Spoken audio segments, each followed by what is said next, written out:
So thanks to all of you. It's an experiment. It's something that we wanted to try. It's something that's relatively new to me. I have been asked to speak to various groups for several decades. But this is sort of a systematic effort over several days to see whether the ideas that are developing or co-developing with many others may be useful in the field of management and business enterprises handling the current affairs of the globe, of mankind, of humankind. So this is an exploration on my part. I'm not going to here, I don't intend to comment on how to apply these ideas. It's up to you what to do with them.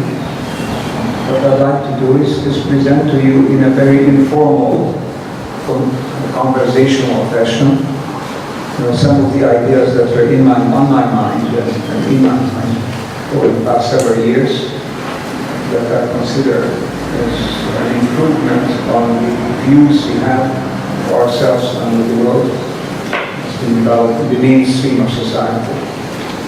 I wrote a little introduction about to this meeting, explaining that I think this has to be periodically revisited, this view, because the world changes faster than I think when I was. So just to get down to it, what could it be? That's the question to ask. Could it be that the kind of ideas, kind of concepts, kind of vision that surfaces now on the basis of scientific findings, when they put these findings together and ask what do they mean, could it be that this view has some practical utility?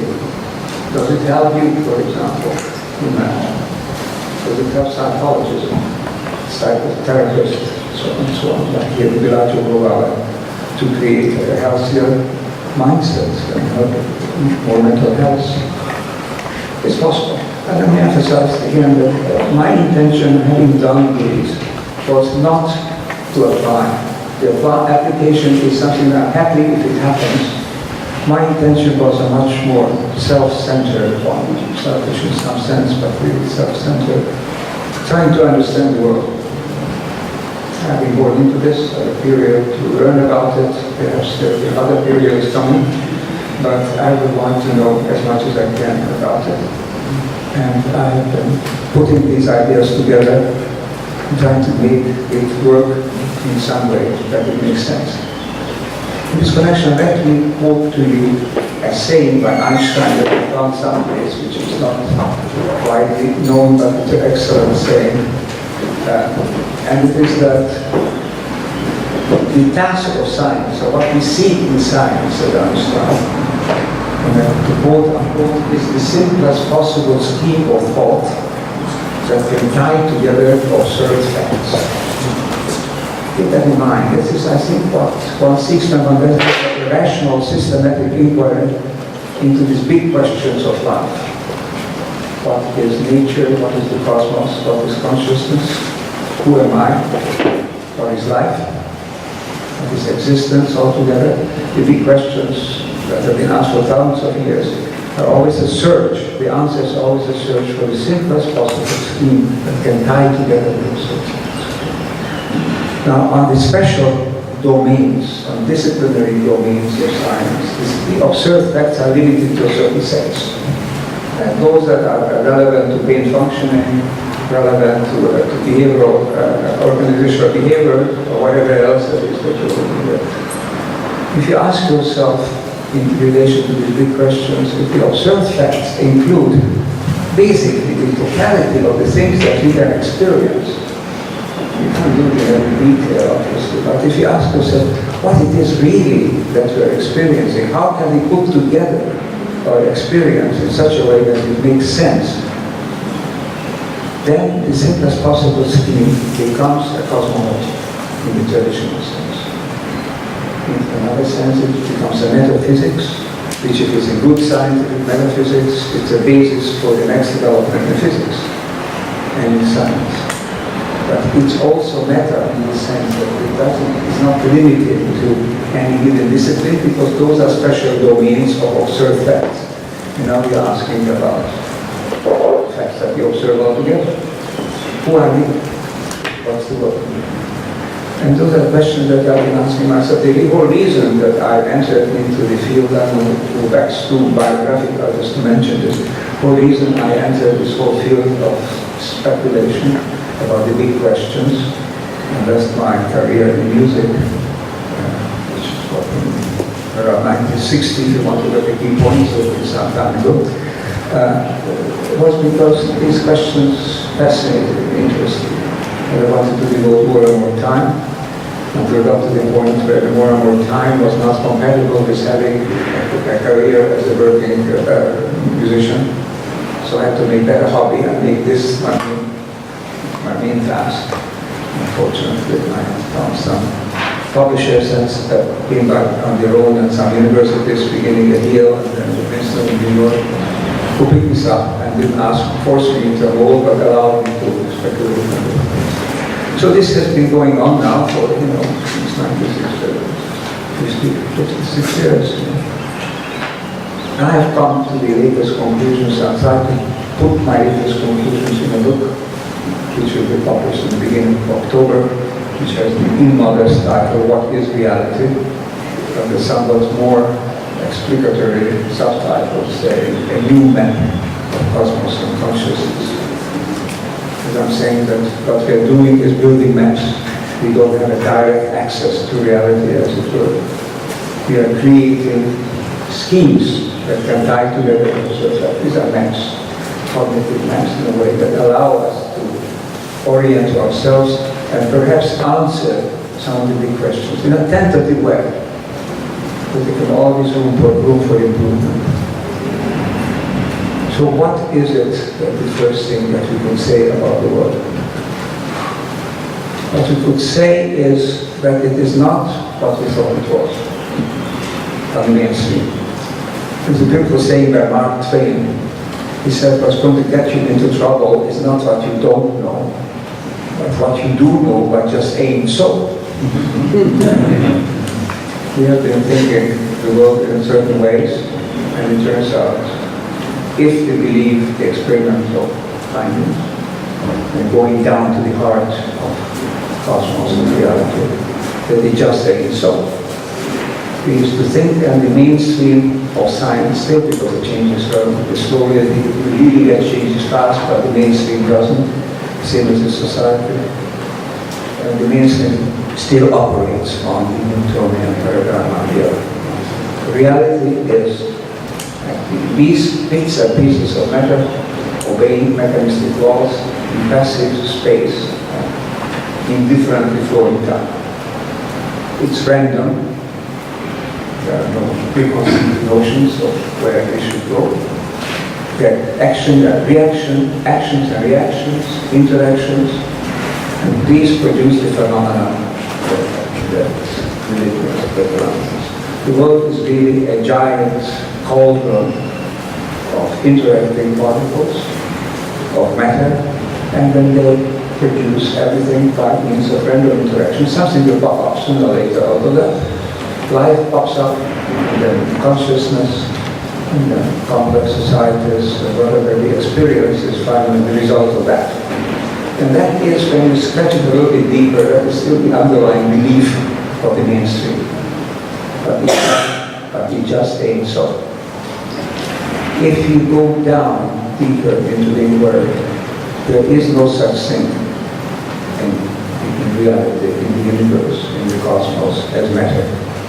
Just to put the record straight, Newton didn't say that matter was such, was underlying physical equations. These are mass points.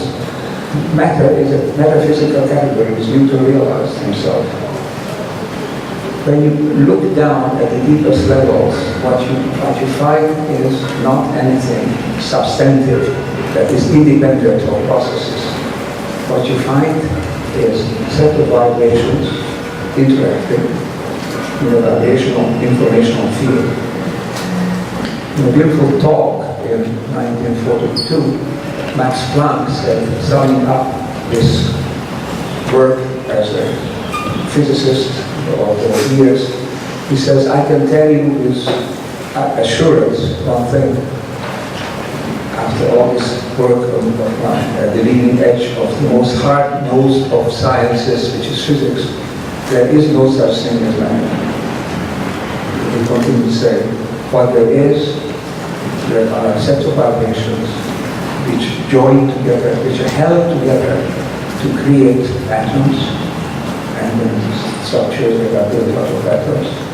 And they're held together, as Planck said, by a force that we can only describe as an intelligence, the cosmic intelligence.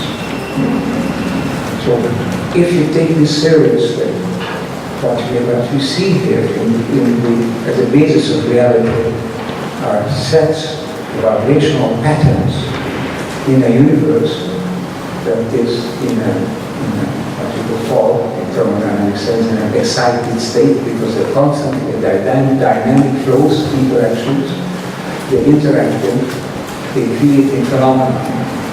But the phenomena are not bits of matter joining together. The phenomena are vibrations joining together into clusters, higher level avoided clusters. And what appears to us as matter is a gestalt, is a form, something that appears in that way because it appears impenetrable. Nothing is impenetrable. If you go lower, further down the high energy levels, lower higher frequencies or very low frequencies, high magnifications, you don't find anything that will be a permanent, stable thing that is there independently of the process. Whitehead knew this. Einstein knew this also. Schrödinger certainly knew this. Nikola Tesla, who's becoming popular again due to the cars, he said in a talk in 1944, he said, if you want to know the secrets of the universe, think in terms of energy, vibration, and frequency.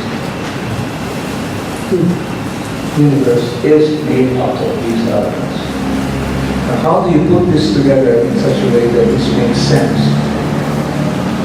What you find in the universe is that a process has occurred. A process in the Whiteheadian sense, in the general metaphysical sense. Something that involves all things.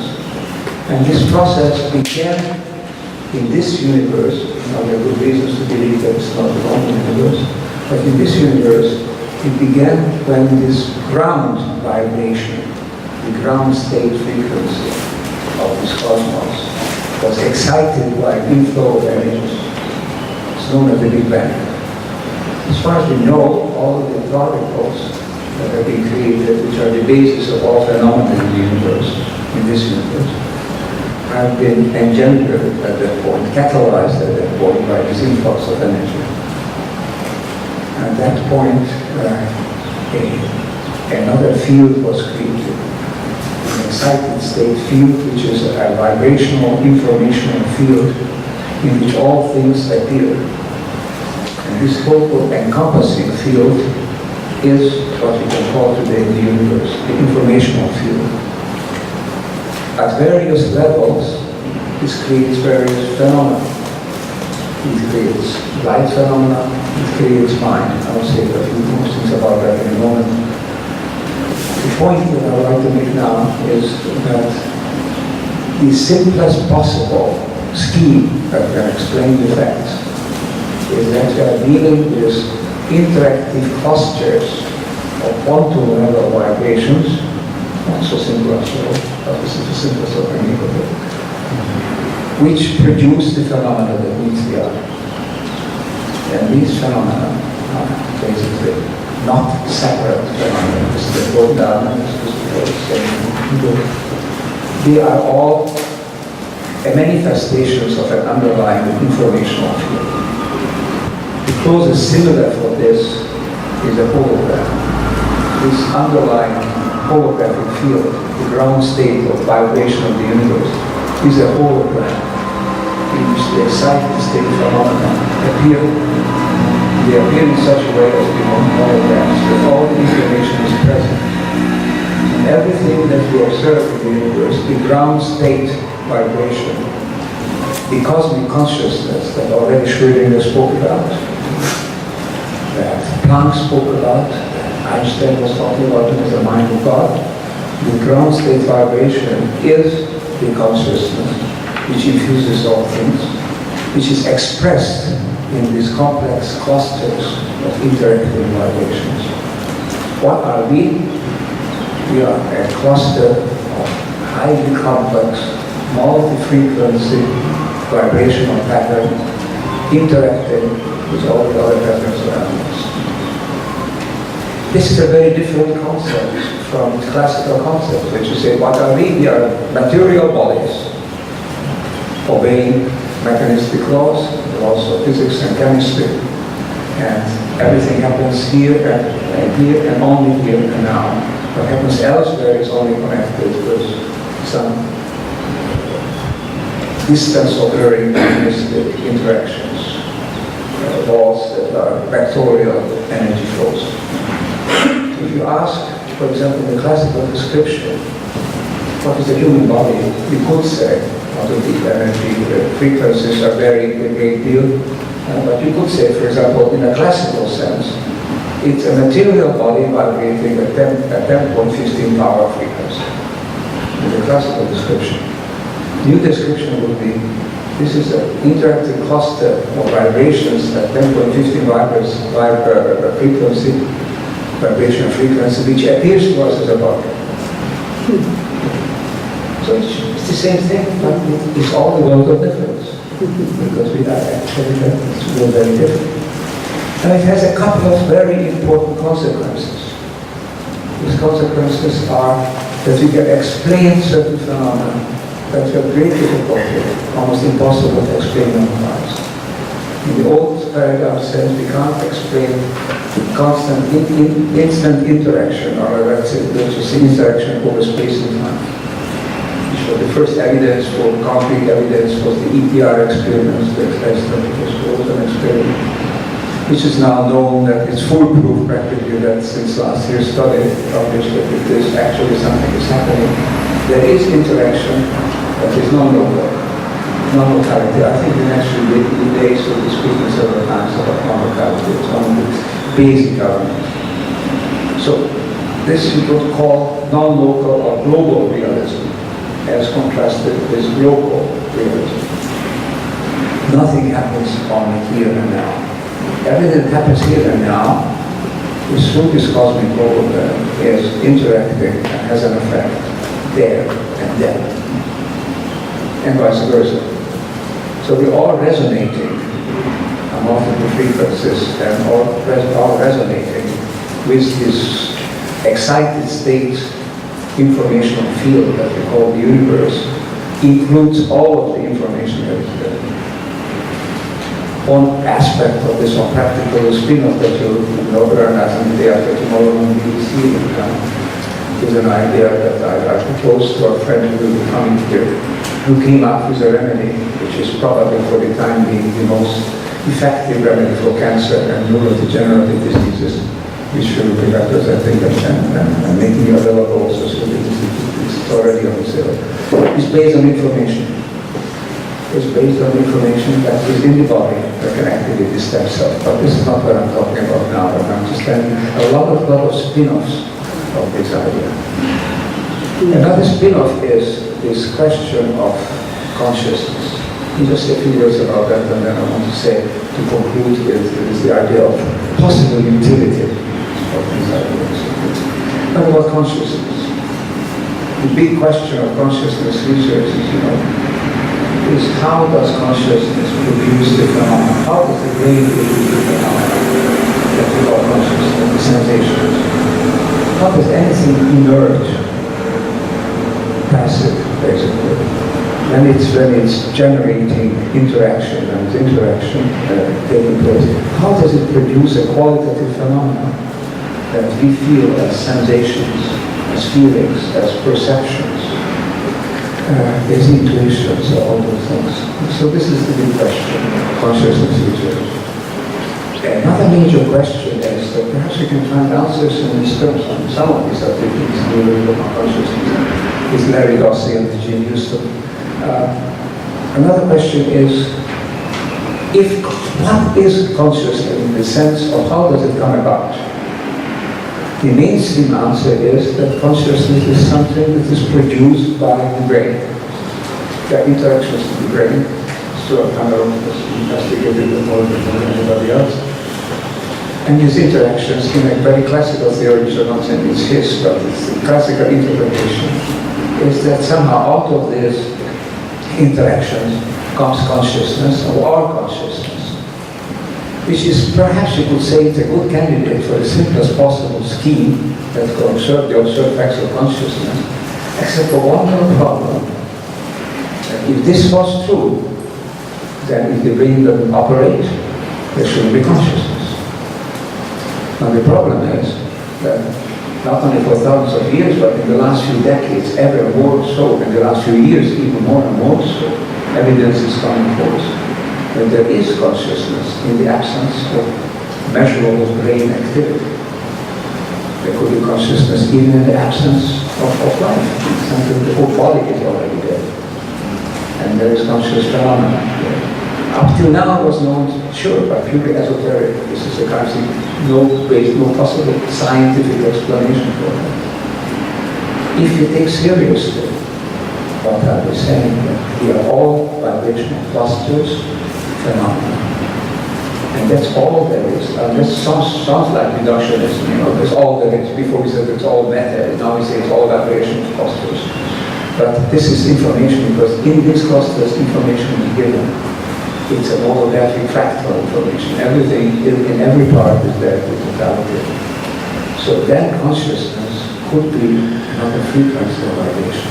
Christopher was mentioning before that now he is researching that on a top level worldwide. How when we enter into a deeper state of consciousness, lower the frequency for interaction points, lower the EEG waves, then some of those phenomena that are inexplicable in terms of the everyday brain functions appear to the surface. So it seems to be the simplest possible scheme is that there is consciousness in the world which is not simply the product of brain activity, which is an alternative concept which has been known for a long time. It has been known historically. In his famous 1899 lecture on immortality, William James said, so it's an alternative, what we call the transmission theory of consciousness. It's an alternative to the production theory. And since then, we'll see evidence Stella Schwartz, which should be coming much closer today perhaps.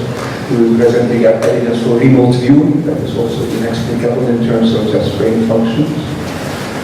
And there are NDEs that we'll be talking a great deal about, and OBEs, and after-death experiences, and all of those sort of things. And Stuart Hemrock. And Stuart will talk about that. What happens when people are anesthetized? What happens to You're right.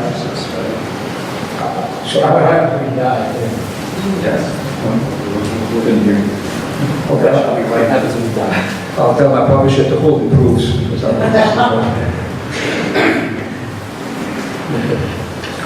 So again, the conceptual framework, I want to get to the final concluding part.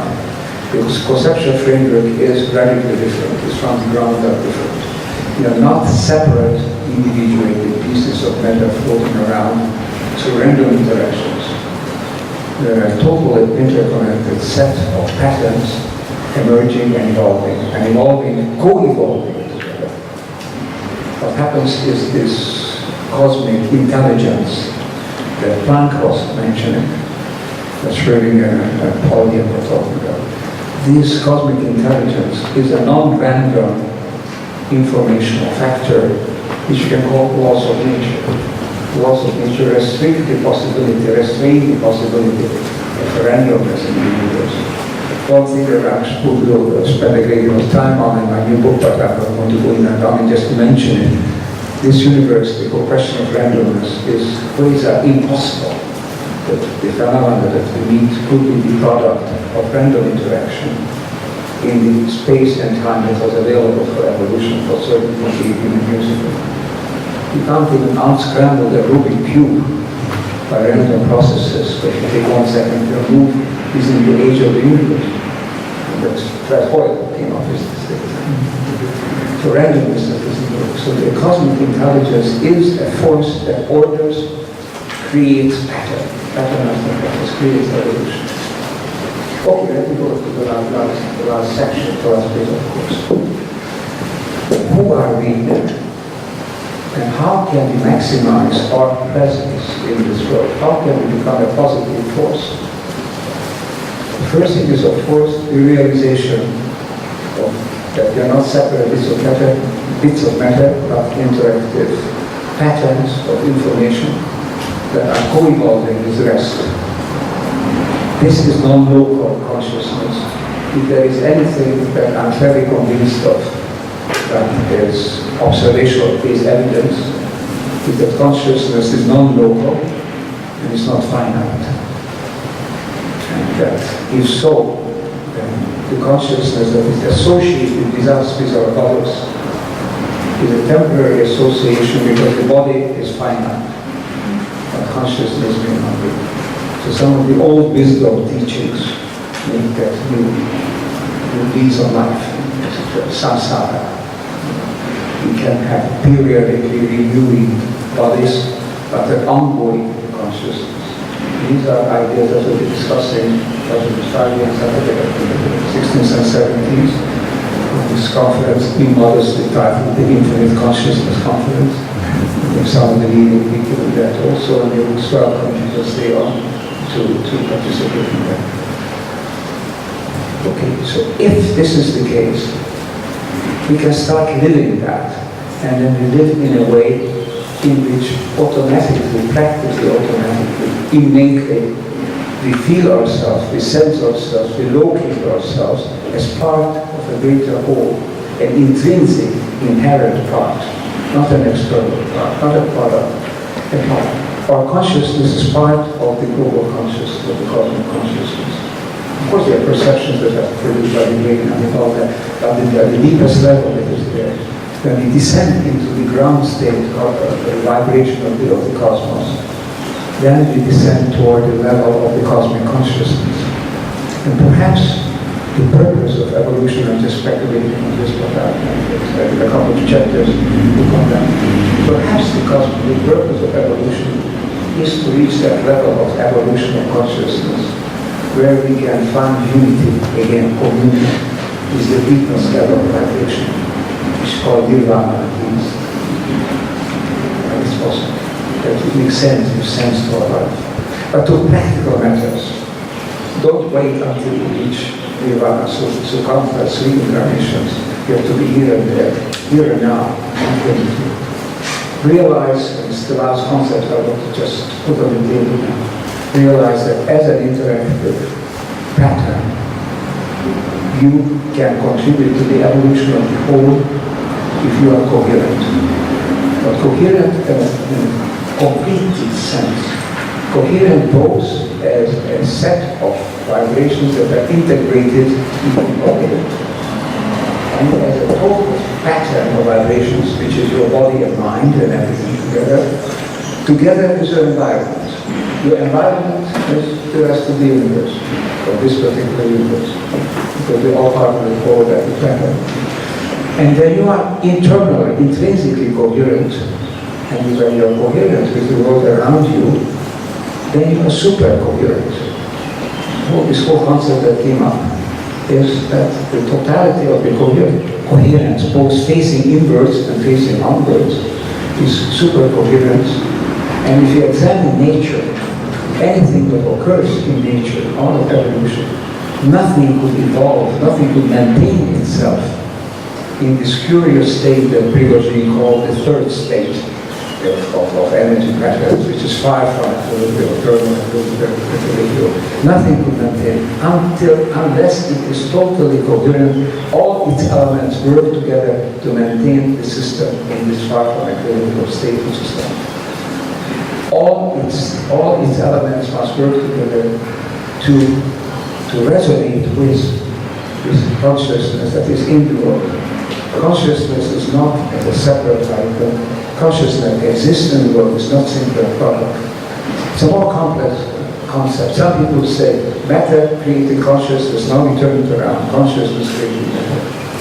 Wolfgang Pauli once said is that in the future we come to the realization that consciousness and matter are not both existing, but also neither one of them is existing. Something else is existing. And this something else I like to call an informed energy field. Informed energy, David Bowie stands for, he spells it as a hyphen. Some cosmic consciousness informs that energy field, which has started to develop 13.8 billion years ago in this universe, and conceivably will continue to develop until this universe, the vast remnants evaporate in black holes, and then new universes will be born. And perhaps that consciousness will be carried over from one universe to the next. But back to practice, I keep going into that. Back to practical matters. To be super coherent, what does it mean in practice? I hope you'll consider this in the next few days. The key idea for me is that as important for your existence and for the existence of your company, your nation, your attitude, your family, whatever, it's just as important to be coherent with the rest of the world around you as to be for one organ of the body to be coherent with the other organs. It's all vital. You cannot maintain yourself unless you are coherent with the world around you. In the past few hundred years, especially in the past 50, 60 years, humanity in the Western world has said goodbye to this kind of coherence. Ignored it, disregarded it. It's not important. This is all kind of esoteric speculation to be one with the world. Perhaps oneness has a deeper element, deeper meaning. Perhaps the entire field that we are talking about is one. It's a self-evolving cosmic field, and you're part of it. Now, if you think of this seriously, take it seriously, would you still act the same way as the before? Would you feel that your life purpose is still the same, just to compete, perhaps to outcompete, and just to maximize your own short-term interests? Or is there another sense to your life? And can that other sense be expressed in what you do in the world?